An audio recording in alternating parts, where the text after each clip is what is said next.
10वीं कक्षा के सभी छात्रों को मेरा नमस्कार। पिछले कालांश में हमने 8वां पाठ क्या है, स्वराज्य की नींव। स्वराज्य की नींव, इस पाठ को हमने सीखा। अब देखिए इस पाठ से, इस पाठ के अंतर्गत भाषा की बात, भाषा की बात।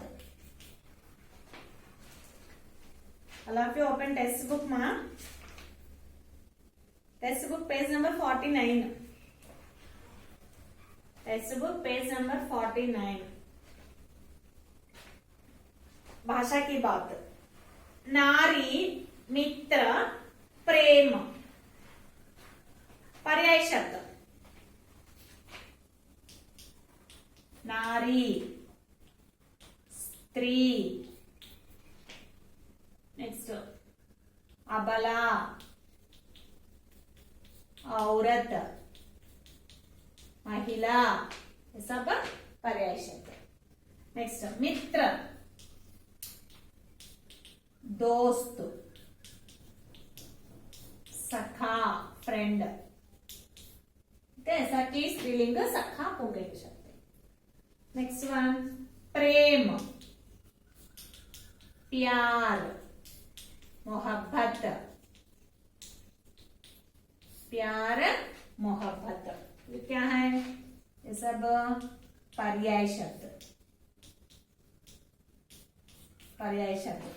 नारी, स्त्री, अबला, औरत, मित्र, दोस्त, सखा, प्रेम, प्यार, मोहब्बत, इश्क।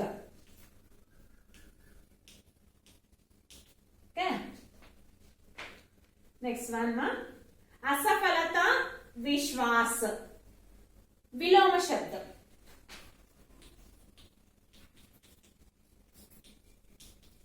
विलोम शब्द। असफलता, असफलता ऑपोजिट क्या है, सफलता। असफलता विलोम शब्द, सफलता। नेक्स्ट वन विश्वास, विश्वास विलोम शब्द, अविश्वास। विश्वास विलोम शब्द, अविश्वास। नेक्स्ट वन वचन बदलना। ఫస్ట్ వచనం చేంజ్ చేసేటప్పుడు కొన్ని నియమాలు ఉన్నాయమ్మా, అవి మనం నేర్చుకుంటే మనం ఈజీగా వచనం చేంజ్ చేయొచ్చు. దేకే మనకి శబ్దాలు పుంలింగ, స్త్రీలింగ రెండు రకాల శబ్దాలు. మనకి తెలుగులో అయితే ఈజీ, ప్రాణం ఉన్న వాటిని మనం ఈజీగా గుర్తుపడతాం, ఇది పుంలింగమా ఇది స్త్రీలింగమా అని మనుషుల్ని. అలా కాకుండా ఇక ప్రాణలేనివి నిర్జీవమైన వాటన్నింటినీ కూడా నపుంసక లింగం అని చెప్పేసి మూడో లింగం పెట్టేసాం పేరు. కానీ వాటిని కూడా కొన్ని స్త్రీలింగ శబ్దాలుగా కొన్ని పుంలింగ శబ్దాలుగా డివైడ్ చేసుకున్నాం మన హిందీలో. సో హిందీలో రెండు లింగాలు ఉన్నాయి, అవి పుంలింగ, స్త్రీలింగం. మనకి ఆ శబ్దం పుంలింగ శబ్దమా స్త్రీలింగ శబ్దమా మనం తెలుసుకోగలిగితే, ఐడెంటిఫై చేయగలిగితే ఈజీగా వచనం చేంజ్ చేయొచ్చు. అలా ఆ శబ్దాన్ని మనం ఏకవచనం నుంచి బహువచనానికి మార్చడానికి కొన్ని నియమాలు ఉన్నాయి, कुछ नियम है। क्या पुंलिंग शब्द के लिए केवल एक ही एक नियम है। पुंलिंग శబ్దాలను చేంజ్ చేయడానికి ఒకే ఒక్క నియమం ఉంది. ఏంటది? పుంలింగ శబ్ద, పుంలింగ శబ్దాలు చేంజ్ చేయడానికి ఆకారాంత పుంలింగ శబ్దం అంటే ఆతో ఎండ్ అయ్యేటువంటి శబ్దాలు అన్నమాట. आकारांत पुंलिंग शब्द बहुवचन में ఏకారాంత होता है అంటే ఏకమవుతుంది. దీర్ఘం ఉన్న పుంలింగ శబ్దాలు బహువచనంలో ఏకమవుతాయి. ఓకే, बाकी अन्य शब्द बहुवचन में नहीं बदलते. లాస్ట్ లో దీర్ఘంతో ఎండ్ అయ్యేటువంటి పుంలింగ శబ్దాలు మాత్రమే బహువచనంలో ఏత్వంతో ఎండ్ అవుతాయి, ఏకారాంత होता है.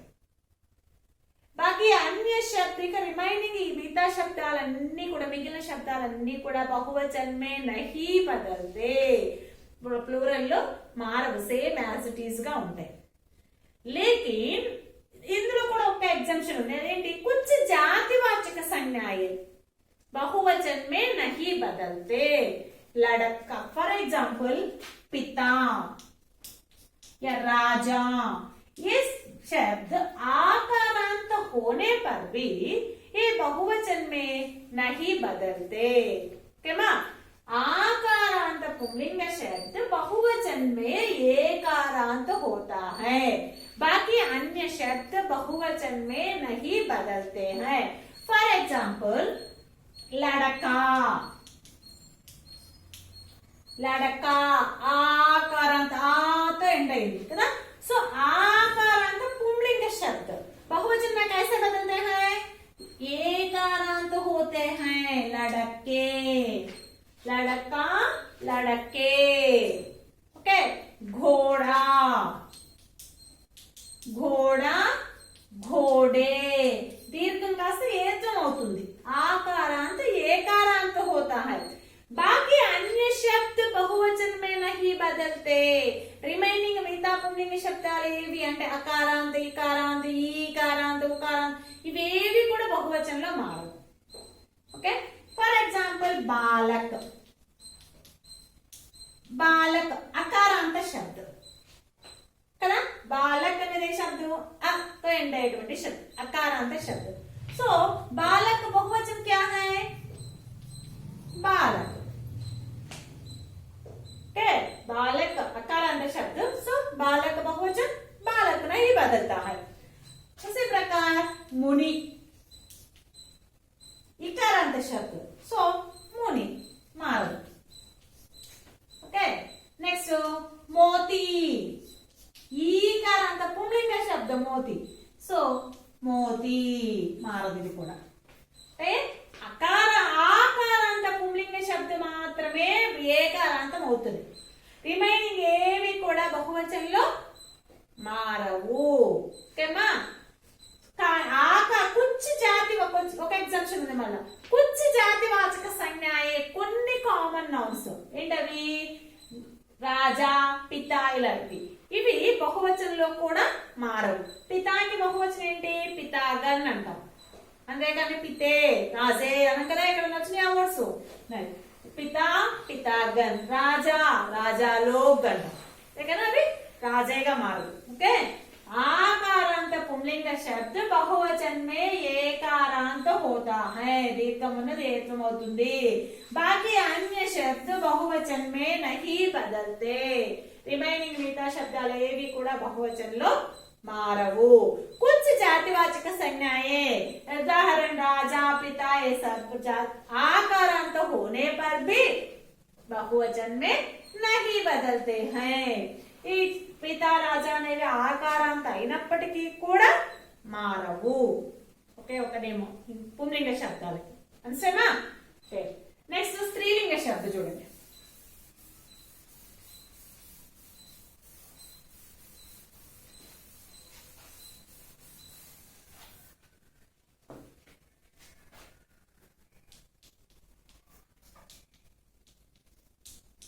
స్త్రీలింగ శబ్దం, స్త్రీలింగ శబ్దాలకు ఒక్కొక్క దానికి ఒక్కొక్క నియమం ఉంటుంది। ఫస్ట్ వన్ అకారాంత స్త్రీలింగ శబ్దం, అంటే ఆతో ఎండేడ్, అకారాంతకి చివరి ఏమంటే సింబల్ ఏముంటుంది కదా। సో ఆతో ఎండేటువంటి స్త్రీలింగ శబ్దాలకి शब्द के अंत में एम लिखते हैं। శబ్దం లాస్ట్ లెటర్ లో ఏం రాస్తాం, లాస్ట్ లెటర్ కి ఏం రాస్తాం।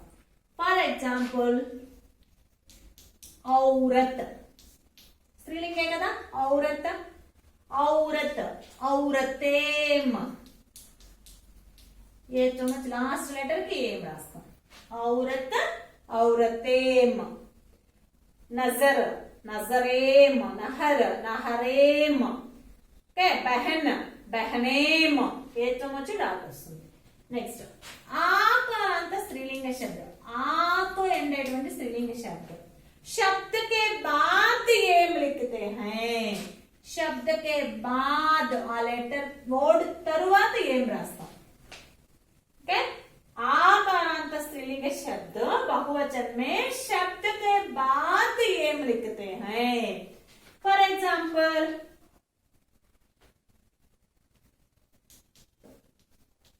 महिला, ఆకారాంతం. సో శబ్దం తరువాత ఏం రాస్తాం? మహిళా ఏం.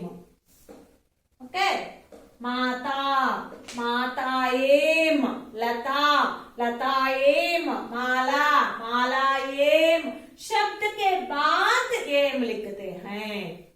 आकारांत स्त्रीलिंग शब्द बहुवचन में शब्द के बाद एम लिखते हैं। नेक्स्ट ई, इकारांत स्त्रीलिंग शब्द छोटी मात्रा।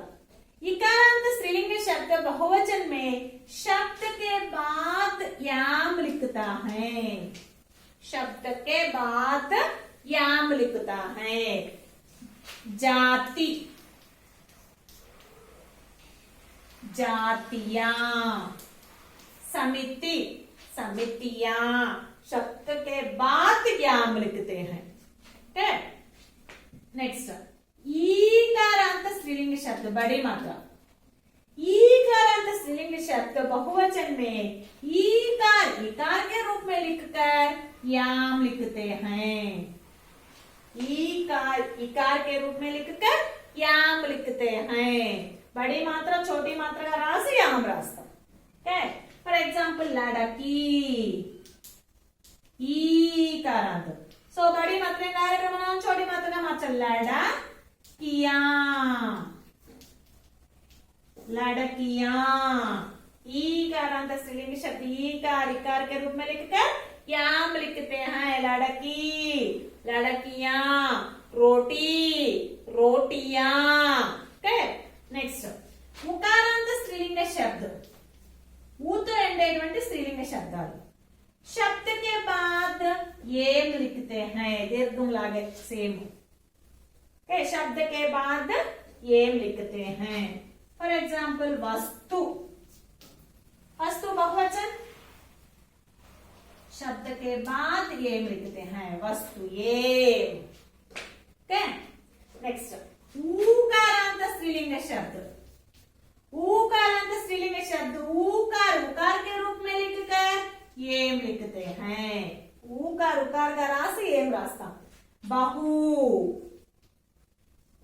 दाटला बहु एम। ऊकार उकार का राशि एम रास्ता।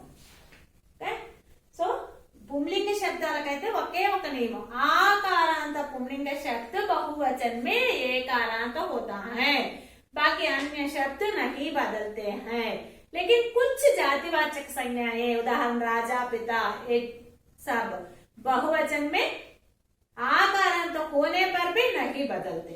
दीर्घం ఉంటే ఏతం అవుతాయి, మిగతా ఏవి మారవు। రాజా పిత అనే జాతివాచక సంజ్ఞలు దీర్ఘం ఉన్నా కూడా మారవు। ओके, नेक्स्ट स्त्रीलिंग शब्दाలు अकारांत स्त्रीलिंग शब्द शब्द के अंत में एम लिखते हैं। आ तो ఎండేటువంటి స్త్రీలింగ శబ్దాలు శబ్దం లాస్ట్ లో ఏం రాస్తాం। బహన బహనేం, ఔరత్ ఔరతేం అలా। ओके, नेक्स्ट आकारांत स्त्रीलिंग शब्द शब्द के बाद एम लिखते हैं। దీర్ఘం ఉన్న స్త్రీలింగ శబ్దాలకి ఆ శబ్దం తర్వాత ఏం రాస్తాం। महिला महिलाए, माता माताए आ शब्दం తర్వాత రాస్తాం। नेक्स्ट इकारांत स्त्रीलिंग शब्द शब्द के बाद याम लिखते हैं। ఈ తో ఎండేటువంటి వాటికి ఆ ఓడ్ తర్వాత యాం రాస్తాం। जाति जातियां, समिति समितियां।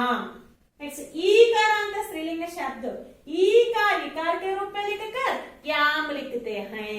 ईकार बड़ी मात्रा छोटी मात्रा का राशि याम रास्ता। लड़की लड़कियां, रोटी रोटियां, मछली मछलियां। ओके, नेक्स्ट मुकारांत स्त्रीलिंग शब्द शब्द के बाद एम लिखते हैं। आ वर्ड यास्टिस का राशि प्रక్కన एम रास्ता। वस्तु वस्तु एम। नेक्स्ट ऊकारांत स्त्रीलिंग शब्द ऊकार उकार के रूप में लिखकर एम लिखते हैं। लास्ट లో ఉండేటువంటి ఆ ఊకార్ ని ఉకార్ గా రాసి మనం ఏం రాస్తాం। బహు బహు ఏం, లు లు ఏం, జు జు ఏం। ఓకే, ఇవి స్త్రీలింగ శబ్దాలని బహువచనంలో మార్చడానికి నియమాలు। ఇప్పుడు చూడండి శంకా,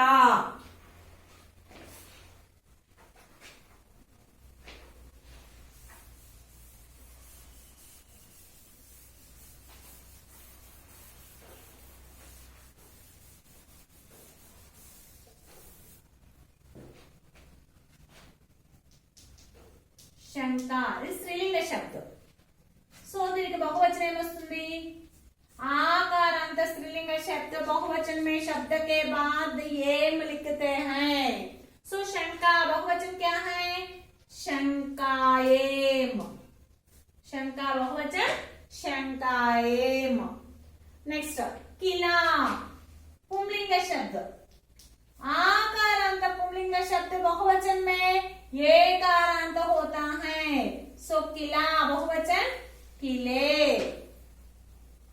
नेक्स्ट सूचना स्त्रीलिंग शब्द आकारांत स्त्रीलिंग शब्द बहुवचन में शब्द के बाद एम लिखते हैं सूचना सूचना एम नेक्स्ट नेक्स्ट अगर आरो में जोड़ सूचना पढ़िए उसके अनुसार कीजिए स्वराज्य निराशा उपसर्ग पहचानिए उपसर्ग రాయమన్నారు ప్రిఫిక్స్ స్వరాజ్య ఉపసర్గ అంటే ఏదైనా ఒక శబ్దానికి ముందు వేరొక శబ్దాంశం అంటే ఒక అక్షరం కావచ్చు రెండు అక్షరాలు కావచ్చు శబ్దాంశము ఆ శబ్దాంశాన్ని చేర్చడం వలన దాని అర్థంలో మీనింగ్ లో మార్పు వస్తే ఆ ముందు చేర్చిన దాన్ని ఉపసర్గ అంటాం అలాగే ప్రత్యయం అంటే ఏంటి ఏదైనా ఒక శబ్దానికి చివర వేరొక శబ్దాంశాన్ని చేరిస్తే దాని అర్థంలో మార్పు వస్తే ఆ చివర చేర్చిన దాన్ని ప్రత్యయం అంటాం ఓకే స్వరాజ్య రాజ్య అనే శబ్దానికి స్వ చేర్చాము ఇక్కడ సో ఉపసర్గ ఏమవుతుంది స్వ నెక్స్ట్ నిరాశ నిరాశ ఆశ ఆశ అనే దానికి నిర్రు చేర్చాం సో ఉపసర్గ నిర్రు మా దీని డిఫరెన్స్ చూడండి ఇది విడదీయమంటేనేమో నిహ్ ప్లస్ ఆశ నిరాశ సంధి ఇచ్చేది అది ఉపసర్గ రాసేటప్పుడు దాన్ని రెండో రూపం రాస్తాం అనమాట ఆ విసర్గం కాస్త రాగా మారుతుంది మనం కలిపినప్పుడు రా రాస్తాం నిర్రు ఆశ అనే దానికి నిర్రు చేస్తాం కింద హలంత్ ఉండాలి అంటే అందులో అచ్చు లేదు స్వర లేదు నిర్ ప్లస్ ఆశ ర్ ప్లస్ ఆ రా నిరాశ కాబట్టి నిరాశ उपसर्ग क्या है निर स्वराज्य स्वराज्य उपसर्ग स्व निराश निर okay next Pratyaya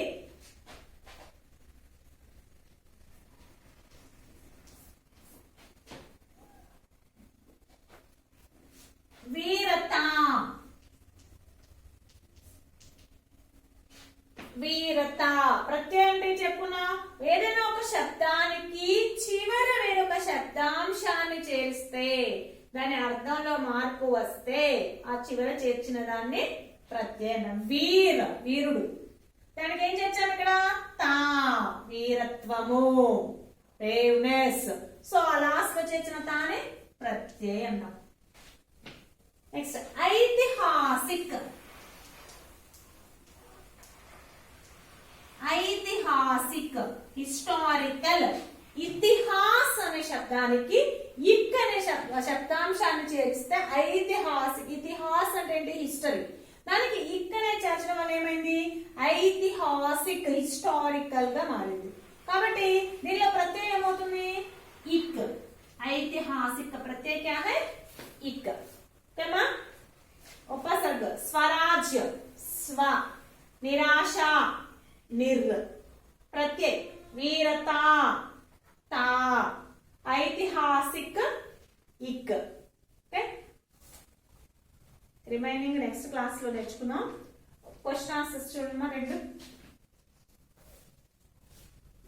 I will explain question answers ma 8th lesson volume 2 ma second volume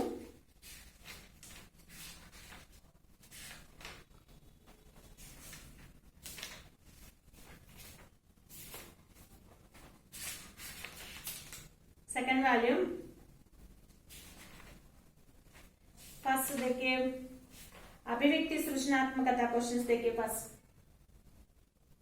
अभिव्यक्ति सृजनात्मकता प्रश्न page number 277 page number 277 1-2 questions आते हैं। सी एकांकी के आधार पर बताइए कि స్వరాజ్ की नींव का क्या तात्पर्य है।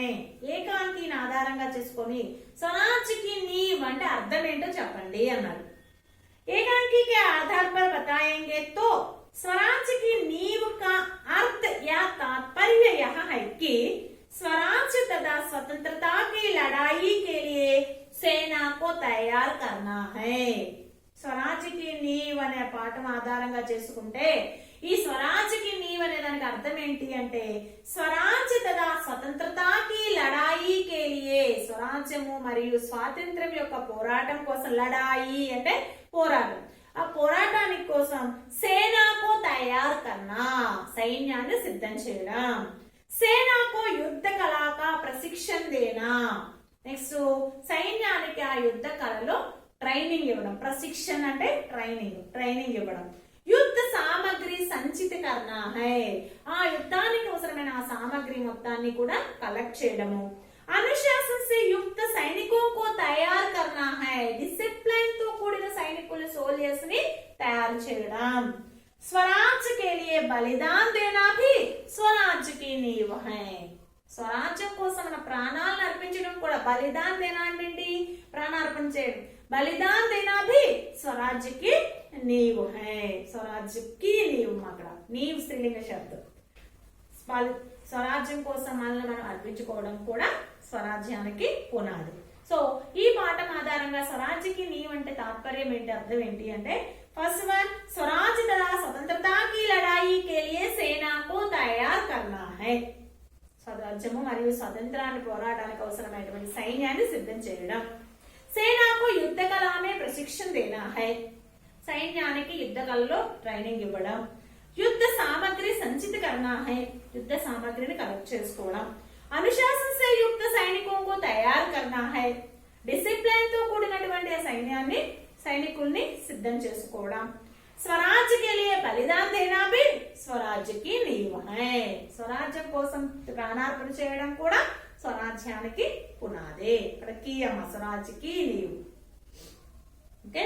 నెక్స్ట్ వన్ మహారాణి లక్ష్మీబాయి का कौन सा कदम तुम्हें अच्छा लगा क्यों ఆవిడ చాలా స్టేట్మెంట్స్ చెప్పింది నేను నా ఝాన్సీని నేను ఇవ్వను లేదా అలా రకరకాల స్టేట్మెంట్స్ చెప్పింది కదా అయితే వెళ్ళు భోగ విలాసాలను వదిలిపెట్టి ఆ గజ్జల సవ్వడి ప్లేస్ లో మందుగుండ్ల సౌండ్ విడిపించు అని తాత్యాతో చెప్తుంది ఇలా కొన్ని స్టేట్మెంట్స్ చెప్పింది సో ఆ లెసన్ లో వచ్చిన స్టేట్మెంట్స్ లో మీకు అయ్యి మహాలక్ష్మీబాయి యొక్క ఈ స్టేట్మెంట్ ఏదైతే తాత్యాతో చెప్పబడిందో అది తో జావో తల్వార్ సంభాల్లో అయితే వెళ్ళు కత్తులు సిద్ధం చేయి నూపురోं की झंकार के स्थान पर तोपों का गर्जन होने दो గజ్జల సవ్వడి ప్లేస్ లో మందుగుండ్ల సౌండ్ ని వినిపించు భూల్ జావో రాగ్ రంగ్ మర్చిపో భోగ విలాసాలని యాద్ రఖో హమే స్వరాజ్ లేనా హై గుర్తుపెట్టుకో మనం స్వరాజ్యాన్ని పొందాలి హమే రణభూమి మే మౌత్ సే జూజ్నా హై మన యుద్ధ భూమిలో మృత్యువుతో పోరాడాలి